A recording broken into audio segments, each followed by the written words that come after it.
Imagine a machine that looks like it was sculpted to slice through the air, a low-slung predator with eyes narrowed against the horizon, built not just to move you, but to shake an entire market's confidence. Picture a car that carried a nation's pride on its back, confronting rivals that had centuries of racing heritage behind them, and somehow, against every odd stacked against it, demanding to be taken seriously. This wasn't just about horsepower or flashy numbers on a brochure. It was about rewriting assumptions of what belonged in the realm of world-class performance. For some, it symbolized a daring gamble. For others, a threat to the status quo. And in that tension lies one of the most fascinating chapters in automotive history, a story of ambition, engineering brilliance, and the desire to silence critics on the other side of the ocean. By the end, you'll see why this machine didn't just arrive. It announced itself with authority. Stick around, like, subscribe, and comment the next car you want to see covered. The Corvette C4 ZR-1 was born into a world that wasn't exactly waiting for it, at least not from America. In the late 1980s, the Corvette name still carried weight at home, but abroad it was often dismissed as flashy without finesse, a blunt instrument compared to the precision weapons coming out of Europe. For Chevrolet, that perception wasn't just an image problem. It was an existential one. The Corvette had long been billed as America's sports car, yet that crown meant less and less if the rest of the world laughed it off. This was the moment when the ZR-1 project took shape, not as a simple trim package or marketing stunt, but as an audacious bid to put the Corvette back on the map globally. To understand it, you have to picture the late 1980s car culture. Ferrari had become shorthand for aspiration. Porsche carried an aura of cold-blooded efficiency, and Japan was making its own run at credibility with increasingly sophisticated performance machines. Against that backdrop, America's icon risked being left behind. What the Corvette C4 ZR-1 brought to the table was ambition, the kind that requires crossing oceans for answers. General Motors had money, resources, and determination, but what they lacked was the exotic engineering experience to build an engine that would impress the world. That's why they tapped Lotus, the small but fiercely innovative British outfit, to collaborate on something unprecedented for the Corvette. Together, they sketched out what would become the LT5 engine, a 32-valve dual overhead cam V8 with refinement and sophistication far beyond anything the Corvette had ever carried. This wasn't about simply making more power. It was about reshaping the Corvette's entire character. But engineering a world-class powertrain was only part of the equation. The Corvette C4 ZR-1 had to be more than a curiosity with a Lotus heart. It had to stand as a cohesive package. The Corvette team invested heavily in chassis tuning, aerodynamics, and durability testing. The shape might have looked like the familiar C4, but the body had subtle differences: wider rear quarters to accommodate massive rubber, discreet badging, and a stance that quietly suggested menace without shouting. It was meant to be recognized not by a loud paint scheme, but by the connoisseur's eye. Those who knew would spot the difference. Inside, the Corvette C4 ZR-1 didn't reinvent the wheel, and that was both a strength and a weakness. It shared much of its cabin with the standard C4, which meant digital gauges and plastics that felt very much of the era. But the focus wasn't on interior luxuries, it was on engineering credibility. And credibility meant not just posting fast acceleration numbers, but proving endurance. That's why Chevrolet put the ZR-1 through punishing tests at high speed, establishing that it could sustain its claimed performance not just in bursts, but over hours and hours of flat-out driving. The ownership reality of the Corvette C4 ZR-1 in its day was equally telling. Buyers weren't simply purchasing a Corvette with a bigger engine. They were buying into the most expensive, most advanced Corvette ever offered. The price premium was steep, nearly doubling the cost of a base C4, which placed the ZR-1 in the same economic orbit as established exotics. For American enthusiasts, that was a bold proposition. Spend Ferrari money on a Corvette, and in return, you'd get performance that rivaled the Italians. But for Chevrolet, that pricing was necessary. It reflected the investment in research, in Lotus engineering, and in the specialized production of the LT5 engine at Mercury Marine in Oklahoma. The gamble was clear.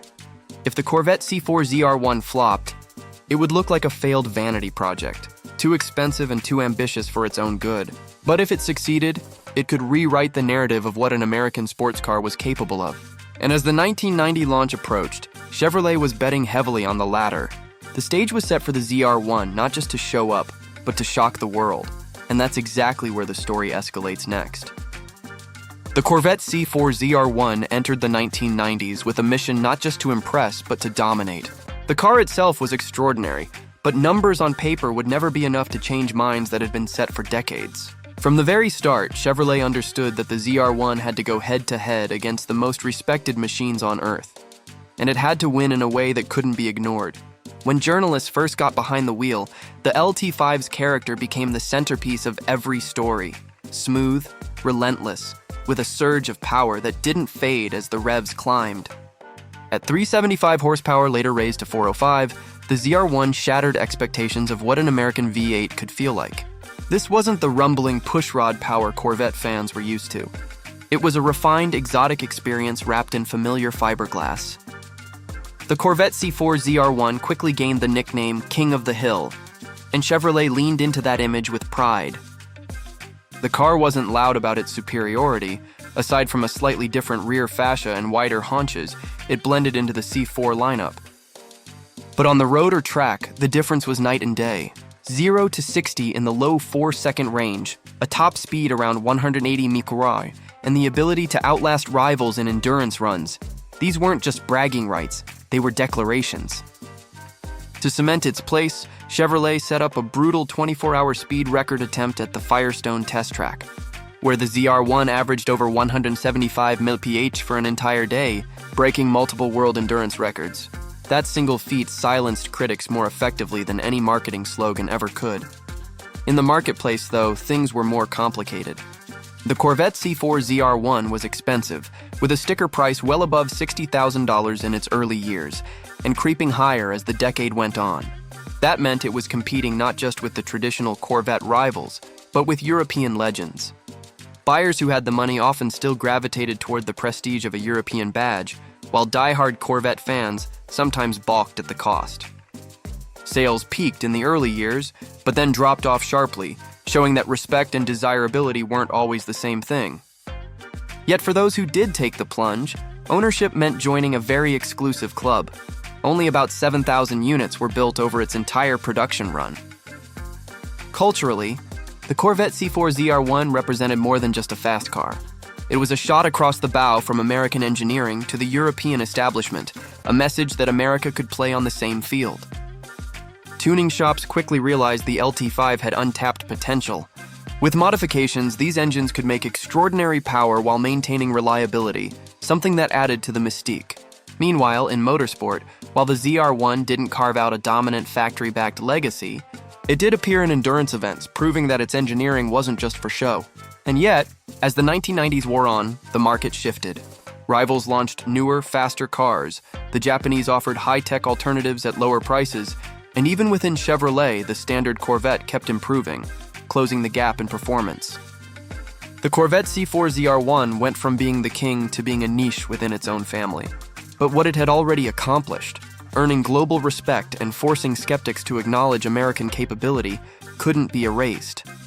Which raises the final question: what lasting legacy did this machine leave behind, and why does it still carry the King of the Hill title decades later? That's where the payoff of the ZR-1 story truly comes into focus. The Corvette C4 ZR-1 didn't just make a splash when it debuted, it rewrote what people thought an American car could be, and its legacy is still felt today.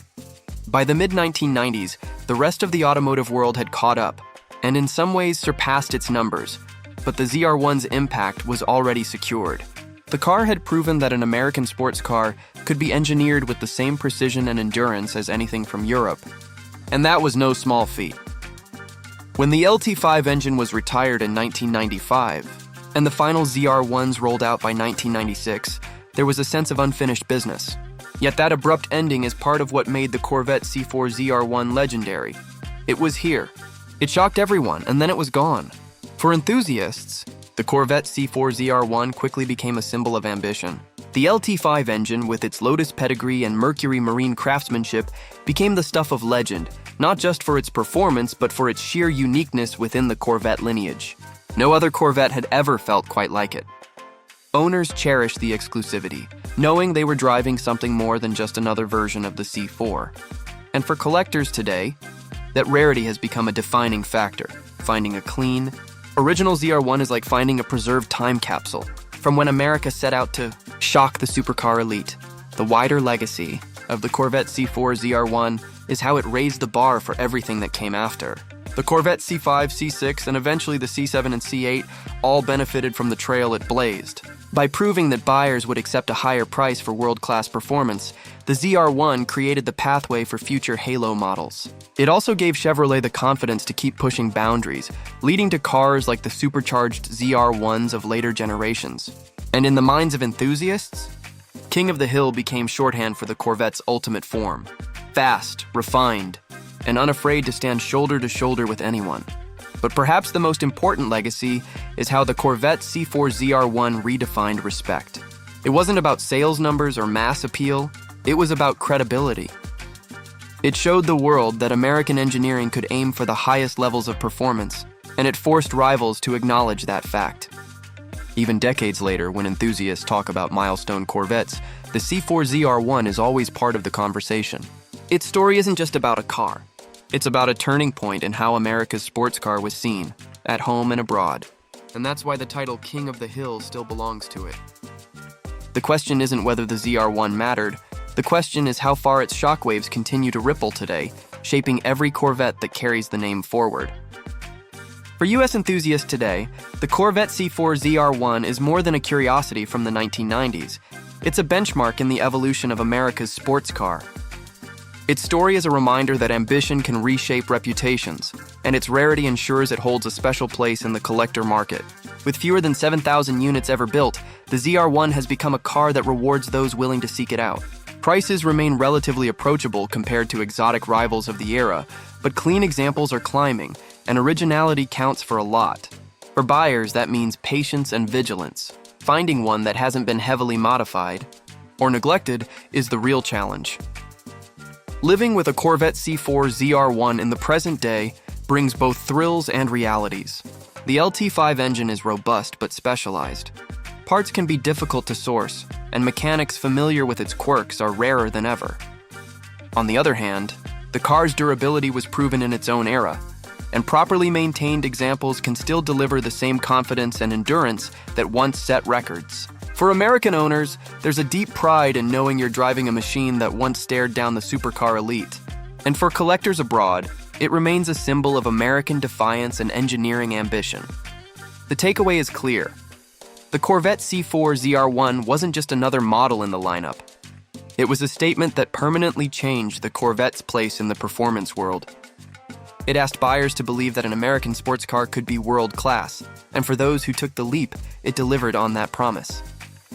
Today, the ZR-1 continues to resonate because it embodies the best of both worlds, the raw spirit of an American icon fused with the sophistication of international engineering. That blend is what made it legendary, and what ensures its legend will endure.